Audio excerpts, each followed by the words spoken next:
شمالی ہند کے بعد جنوبی ہندوستان میں بھی جمعیت العلماء ہند کا یوتھ کلب شروع ہو چکا ہے۔ بنگلورو میں جمعیت العلماء کے یوتھ کلب کا اجلاس منعقد ہوا۔ جمعیت کے جنرل سیکریٹری مولانا محمود مدنی نے اس اجلاس میں خطاب کیا۔ مولانا نے کہا کہ نوجوان کو اس تنظیم کا اہم مقصد انسانیت کی خدمت ہے۔ جمعیت العلماء کے ریاستی صدر مولانا افتخار احمد قاسمی نے کہا کہ وی کوٹا شہر میں جمعیت یوتھ کلب کے لیے 5 ایکڑ اراضی خریدی گئی ہے۔ یہاں نوجوانوں کے لیے جنوبی ہندوستان کا تربیتی مرکز قائم کیا جائے گا۔ 4-5 سالوں سے جمعیت علماء یوتھس کو، نوجوانوں کو کی فکری اور جسمانی تربیت کے اوپر کام کر رہی ہے۔ اسکاؤٹ اینڈ گائیڈ کے ساتھ ایسوسیٹ کر کے یوتھ کلب بنایا گیا ہے، جمعیت یوتھ کلب۔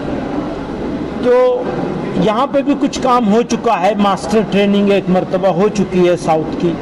ان کو آرگنائز کرنے کے لیے، ان کو خدمت خلق کے لیے تیار کرنے کے لیے، ان کو اپنی ذمہ داری کا جو ان کا احساس ہے، جو ان کے اوپر ذمہ داری ہے اپنی فیملی کے لیے، اپنے محلے، اپنے پڑوس کے لیے، اپنے رشتہ داروں کے لیے اور سب انسانوں کے لیے جو ذمہ داری ہمارے اوپر شریعت نے ڈالی ہے اور دنیا نے ڈالی ہے، اس کو ادا کرنے کے لیے کیپیبل ہوں اور اس کو کر سکیں، اس کی تیاری سے بات نہیں رہے تو اب یہ سلسلہ نہ صرف بنگلور میں بلکہ کرناٹک کے مختلف اضلاع میں یہ سلسلہ شروع کیا جا رہا ہے، اور یہاں سے 125 کلومیٹر دوری پر وی کوٹا میں جو کرناٹک، آندھرا اور تمل ناڈو تینوں کے لیے ایک مرکزی جگہ ہے، اس جگہ میں جمعیت علماء ہند نے 5 ایکڑ زمین خریدی ہے۔